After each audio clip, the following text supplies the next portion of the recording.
ನಮಸ್ತೆ, ಎಲ್ಲರಿಗೂ success academy ಜಮಖಂಡಿಗೆ ಸ್ವಾಗತ. ನೋಡಿ, ಎಲ್ಲರಿಗೂ ಡಿಸ್ಕ್ರಿಪ್ಟಿವ್ ಟೆಸ್ಟ್ ಸೀರೀಸ್ ಬಗ್ಗೆ ತುಂಬ ವಿಚಾರ ಮಾಡ್ತಿರ್ತಾರೆ. ನಮ್ಮ ಸಕ್ಸಸ್ ಅಕಾಡೆಮಿದಲ್ಲಿ ಡಿಸ್ಕ್ರಿಪ್ಟಿವ್ ಟೆಸ್ಟ್ ಸೀರೀಸ್ಗಳನ್ನು ತುಂಬ ವಿನೂತನವಾಗಿ ನಿಮಗೆ ಟೆಸ್ಟ್ಗಳನ್ನು ಕಂಡಕ್ಟ್ ಮಾಡ್ತೀವಿ. ಈಗ ಸದ್ಯ ಡಿಸ್ಕ್ರಿಪ್ಟಿವ್ ಟೆಸ್ಟ್ ಅನ್ನೋದು GPS ಟರ್ಗೋಸ್ಕರ ಇದೆ. ಸೋಷಲ್ದವ್ರಿಗೆ, ಇಂಗ್ಲೀಷ್ದವ್ರಿಗೆ, ಸೈನ್ಸ್ದವ್ರಿಗೆ ಹಾಗೂ PCMBದವ್ರಿಗೆ ಇರುತ್ತೆ. ನಾನಿವತ್ತು ನಮ್ಮ ಟೆಸ್ಟ್ಗಳನ್ನು ಹೇಗೆ ಅಟೆಂಪ್ಟ್ ಮಾಡಬೇಕು, ಯಾವ ಥರ ಸೋಷಲ್ ಕ್ವಶನ್ ಪೇಪರ್ಗಳನ್ನು ನಾವು ಡಿಸ್ಕ್ರಿಪ್ಟಿವ್ ಹಾಕ್ತಾ ಇದ್ದೀವಿ ಅನ್ನೋದನ್ನು ನಾನು ನಿಮಗೆ ತೋರಿಸ್ತಾ ಇದ್ದೇನೆ. ನೋಡಿ, ಈಗ ಎಕ್ಸಾಂಪಲ್, ನೀವು ನಮ್ಮಲ್ಲಿ ಸಕ್ಸಸ್ ಟೆಸ್ಟ್ ಮತ್ತು ಸಕ್ಸಸ್ ಬುಕ್ಸ್ ಅಂತ ಇಲ್ಲಿ ಹೋಮ್ ಪೇಜ್ನಲ್ಲಿನೇ ಪಡಿತೀರ. ಸಕ್ಸಸ್ ಟೆಸ್ಟ್ನಲ್ಲಿ ಹೋದ್ಮೇಲೆ GPS ಟೆಸ್ಟ್ನಲ್ಲಿ ಹೋಗಿ ನೀವು ಇಲ್ಲಿ GPS ಸೋಷಲನ್ನು ಕ್ಲಿಕ್ ಮಾಡಿದರೆ, ಇಲ್ಲಿದೆ ನೋಡಿ ಸೋಷಲ್ ಅಂತ, ಅದ್ರ ಮೇಲೆ ಕ್ಲಿಕ್ ಮಾಡಿದರೆ ಇಲ್ಲಿ ಕೊನೆಗೆ ಟೆಸ್ಟ್ ಅಂತ ಇರುತ್ತೆ. ಈ ಟೆಸ್ಟ್ ಮೇಲೆ ಕ್ಲಿಕ್ ಮಾಡಿದ ಕೂಡಲೇ ನಿಮಗೆ ಎರಡು ರೀತಿ ಟೆಸ್ಟ್ಗಳು ಸಿಗ್ತವೆ, ಪೇಪರ್ 1, ಪೇಪರ್ 2 ವಿತ್ ಡಿಸ್ಕ್ರಿಪ್ಟಿವ್. ಅರ್ಥ ಆಯ್ತಾ ರೀ? ಈಗ ನಿಮಗೆ ಸೋಷಲ್ ಡಿಸ್ಕ್ರಿಪ್ಟಿವ್ ಟೆಸ್ಟ್ಗಳನ್ನು ಅಟೆಂಪ್ಟ್ ಮಾಡೋದಿದೆ ಅಂದರೆ ಎಲ್ಲಿ ಹೋಗಬೇಕು? ಎಕ್ಸಾಂಪಲ್ ನೋಡಿರಿ, ನಾವು ಮೊದಲು ಸೋಷಲ್ MCQ ಟೆಸ್ಟ್ಗಳನ್ನು ಎಷ್ಟು ಹಾಕಿದ್ದೀನಿ ಅಥವಾ ಎಷ್ಟು ಕೊಟ್ಟಿದ್ದೀನಿ ನೋಡಿ, ನೀವು ಇಲ್ಲಿ ನೋಡ್ಬೋದು. ಎಕ್ಸಾಂಪಲ್ 1ದಿಂದ ಇನ್ನೂ ಅಪ್ಲೋಡ್ ಹಂಗೆ ಆಗ್ತಾನೆ ಇರ್ತಾವ.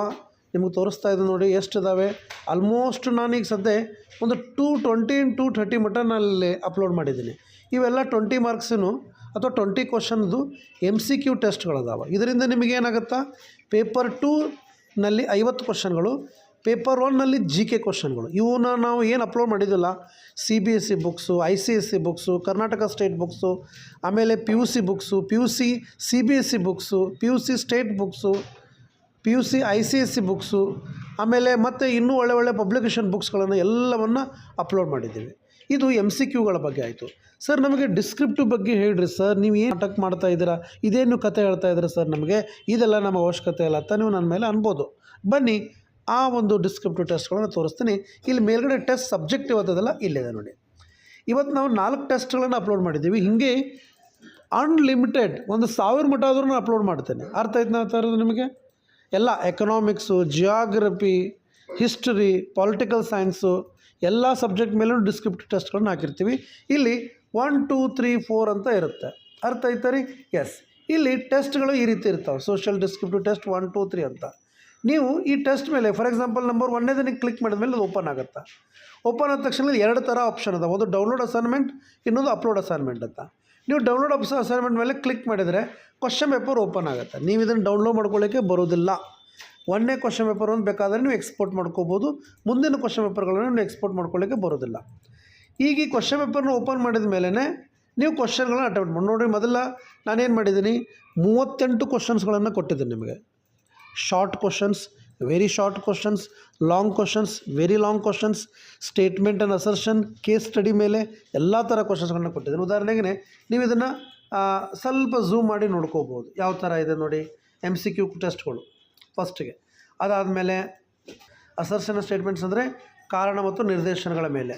ಅದಾದಮೇಲೆ ನಿಮಗೆ ಇಲ್ಲಿ ನೋಡ್ತಾ ಇದ್ದೀರಾ, ಕೊನೆಗೆ ವೆರಿ ಶಾರ್ಟ್ ಕ್ವಶನ್ಸ್ ಅಂದರೆ 2 ಮಾರ್ಕ್ಸಿನ ಕ್ವಶನ್ಗಳು. ಫಾರ್ ಎಕ್ಸಾಂಪಲ್ ನೋಡಿ, ಮೆಕಾಲೆ ಮಿನಿಟ್ನ ಮುಖ್ಯ ಉದ್ದೇಶವೇನೆಂದು ಬ್ರಿಟಿಷರು ಭಾರತೀಯ ಶಿಕ್ಷಣದ ಬಗ್ಗೆ ಹೇಗೆ ನೋಡಿದರು ಎಂಬುದಕ್ಕೆ ಸಂಬಂಧಿಸಿದಂತೆ ವಿವರಿಸಿ ಅಂತ ಅಂದಿದ್ದಾರೆ. ಇದೇ ರೀತಿಯಲ್ಲಿ ನಿಮಗೆ ಶಾರ್ಟ್ ಆನ್ಸರ್ಸು ಅದು 3 ಮಾರ್ಕ್ಸ್ ಕ್ವಶನ್ಸು. ಆಮೇಲೆ ಲಾಂಗ್ ಕ್ವಶನ್ಸ್ 5 ಮಾರ್ಕ್ಸ್ ಕ್ವಶನ್ಸು. ಅದಾದಮೇಲೆ ಕೇಸ್ ಬೇಸ್ಡ್ ಸಬ್ಜೆಕ್ಟು ಅಂದರೆ ಒಂದು ಪ್ಯಾರಾಗ್ರಾಫ್ ಕೊಟ್ಟಿರ್ತದೆ, ಅದರ ಮೇಲೆ 3 ಕ್ವಶನ್ಸ್ಗಳು. ಈ ರೀತಿಯಾಗಿ ನಿಮಗೆ ನಾವು ಟೆಸ್ಟ್ಗಳನ್ನು ಅಟೆಂಪ್ಟ್ ಮಾಡಿಸ್ತಾ ಇದ್ದೀವಿ. ತಿಳಿತಾರೆ? ಇದು ಎಷ್ಟು ಟೆಸ್ಟ್ ಬರ್ತಾವ್ರಿ ಸರ್ ಅಂತ ನೀವು ನನಗೆ ಕೇಳ್ಬೋದು. ನೋಡಿ, ಇದಕ್ಕೆ ಕೊನೆ ಅನ್ನೋದೇ ಇಲ್ಲ. ನಾನು 1000 ಆಗ್ಬೋದು, 2000 ಆಗ್ಬೋದು, 3000 ಆಗ್ಬೋದು, ನೀವು ಅಟೆಂಪ್ಟ್ ಮಾಡಲೇಬೇಕು. ಸರ್, ಹಂಗಾದ್ರೆ ನಾವು ಇದನ್ನು ಅಟೆಂಪ್ಟ್ ಮಾಡ್ತೀವಿ. ಅಟೆಂಪ್ಟ್ ಮಾಡಿದ ಮೇಲೆ ಅದನ್ನು ಏನು ಮಾಡಬೇಕು? ಏನೂ ಇಲ್ಲ, ಅದನ್ನು ಫೋಟೋ ಹೊಡೀರಿ, PDF ಕನ್ವರ್ಟ್ ಮಾಡಿರಿ, ಅದನ್ನು ಇಲ್ಲಿ ಅಪ್ಲೋಡ್ನಲ್ಲಿ ಬಂದು ಸೆಲೆಕ್ಟ್ ಫೈಲ್ ಅಂತ ಕ್ಲಿಕ್ ಮಾಡಿಕೆಶಿಂದ ನೀವು ನನಗೆ ಅಪ್ಲೋಡ್ ಮಾಡಬೇಕು. ಈ ಎಕ್ಸಾಂಪಲ್ ನಾನು ಇಲ್ಲಿ ಅಪ್ಲೋಡ್ ಮಾಡ್ತಾಯಿದ್ದೆ ನೋಡಿ, ಅಪ್ಲೋಡ್ ಮಾಡಿದೆ, ಸಬ್ಮಿಟ್. ಅರ್ಥ ಆಯ್ತಾ ರೀ? ನೀವು ಸಬ್ಮಿಟ್ ಮಾಡಿದ ತಕ್ಷಣ ನಾನೇನು ಮಾಡಿಬಿಡ್ತೀನಿ, ನಿಮ್ಮದು ಆನ್ಸರನ್ನು ಏನು ಮಾಡ್ತೀನಿ, ಅಲ್ಲಿ ಚೆಕ್ ಮಾಡ್ತೀನಿ. ಅರ್ಥ ಆಯ್ತು ನೋಡಿರಿ. ಸ್ವಲ್ಪ ನಾನು ನಿಮ್ಗೆ ಬ್ಯಾಕ್ ಬಂದು ನಿಮ್ಮ ಚೆಕ್ ಮಾಡಿದ ಆನ್ಸರ್ ಶೀಟು ಇಲ್ಲಿ ಬಂದಿರ್ತದೆ. ಇಲ್ಲಿ ನೋಡಿರಿ, ಕೆಳಗಡೆ ರಿಸಲ್ಟ್ ಬಂದದ, ತಿಳಿತಾ? ಕೆಳಗಡೆ ರಿಸಲ್ಟ್ ಬಂದದ. ನಾನಿಲ್ಲಿ ಮಾರ್ಕ್ಸ್ ಕೊಟ್ಟಿರ್ತೀನಿ. ಈಗ ನಾನು ಇಲ್ಲಿ ಕೊಟ್ಟಿಲ್ಲ ನಿಮಗೆ ಈ ಥರ. ಹಂಗಾರೆ ಸರ್ ಇದ್ರ ಸೊಲ್ಯೂಷನ್ ಸಿಗುತ್ತಾ? ಡೆಫಿನೆಟ್ಲಿ. ಇಲ್ಲಿ ಕ್ಲಿಕ್ ಮಾಡಿದ್ರೆ ನಿಮ್ಗೆ ಸೊಲ್ಯೂಷನ್ ಸಿಕ್ಬಿಡ್ತು. ಈಗ ಕಾಣ್ತಾ ಇದೆ ನಿಮಗೆ ಸೊಲ್ಯೂಷನ್ನು.